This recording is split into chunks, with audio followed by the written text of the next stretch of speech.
Bonjour et bienvenue pour ce ristretto consacré au Nolan 4, c'est-à-dire le bridge complet mandibulaire supporté par 4 implants. Ce bridge-là a de nombreuses indications. Vous voyez par exemple le cas numéro 1, qui est un patient qui avait une prothèse complète mandibulaire qui ne la supportait plus et souhaitait avoir du fixe.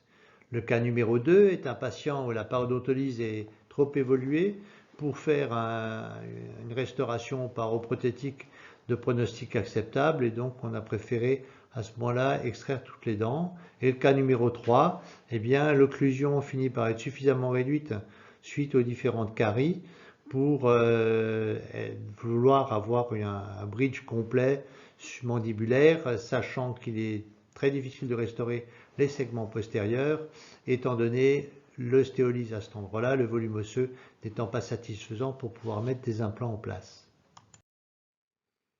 Alors le nombre d'implants nécessaires pour ce genre d'intervention a été défini ici par une méta-analyse, donc tous les articles qui sont relevants et qui pouvaient être inclus dans cette étude l'ont été, et on se rend compte que 4 implants sont largement suffisants pour rétablir une fonction esthétique correcte pour le patient. Évidemment, il faut éliminer les patients où le cas est trop délicat. Vous voyez par exemple ici, la panoramique montrait une hauteur tout à fait suffisante, mais le cone beam montre une épaisseur vestibulo-linguale tout à fait réduite, et dans la mesure où le patient aborde ses 90 ans, il est hors de question de faire une greffe osseuse.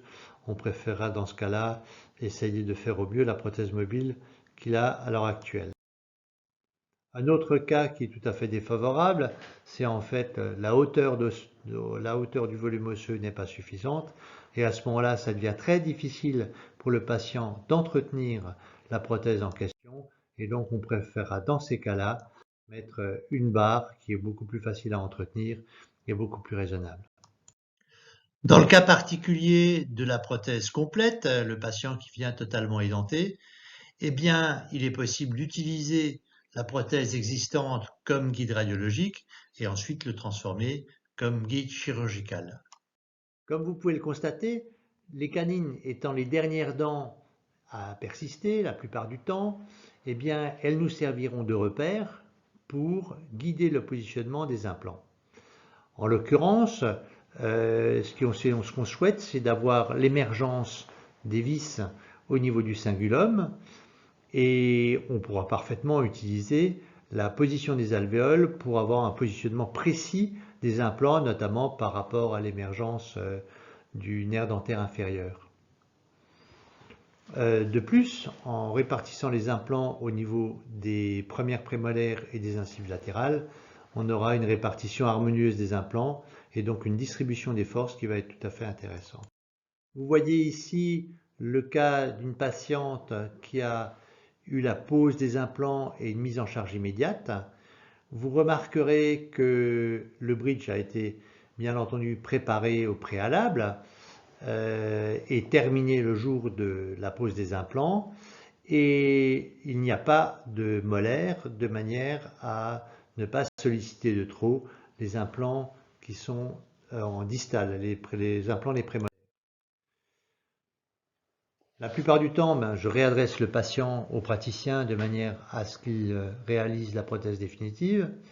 Dans la mesure où j'ai déjà réalisé une empreinte sur les 4 implants pour mettre le bridge provisoire en place, eh bien, je réadresse le patient avec des transferts et du Duralet qui permettent donc de prendre l'empreinte la plus précise possible dans la mesure où cette résine montre des variations dimensionnelles extrêmement faibles et permet donc la réalisation d'une armature métallique très précise avec le porte-empreinte que vous voyez ici à droite. Ces armatures en Duralet sont réunies, une empreinte est réalisée par-dessus, le modèle peut être ensuite mis en articulateur, et vous voyez à droite le montage directeur qui est fait à partir de la numérisation des modèles mandibulaires et maxillaires sur l'articulateur.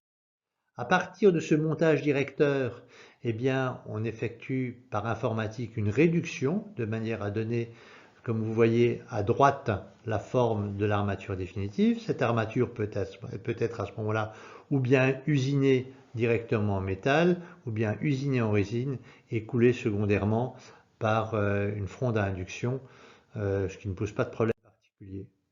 Là, vous voyez la réalisation en fait de la pose de ces 4 implants et de l'armature métallique.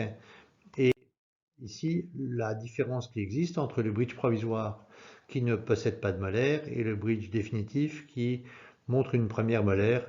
Et il se trouve que les patients sont tout à fait satisfaits de la fonction de ce genre de prothèse.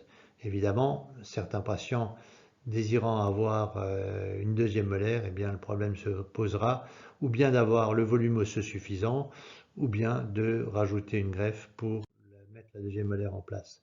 Là, vous voyez le bridge en fonction. Il faut toujours évidemment maintenir des espaces pour l'entretien par des brossettes interdentaires.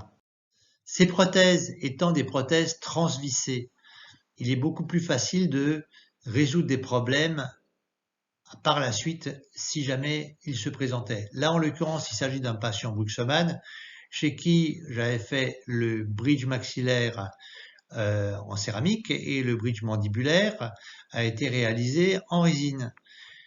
Là, en l'occurrence, ce qui s'est passé chez ce patient qui refusait de porter sa gouttière, eh bien, au bout de 8 ans, les dents étaient abrasées de manière terminale. Et donc, il a suffi de dévisser le bridge, remettre de nouvelles dents pour que le patient puisse recommencer à avoir une fonction tout à fait raisonnable.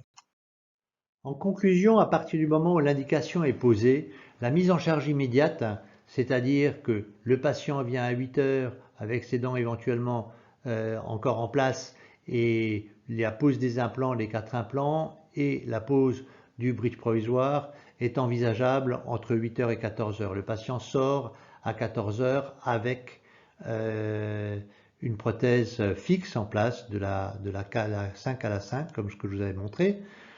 En l'occurrence, il n'y a pas de nécessité de greffe osseuse puisqu'on ne s'adresse qu'au massif antérieur, ce qui simplifie sensiblement la donne et permet la réalisation de ce genre de traitement chez le patient âgé.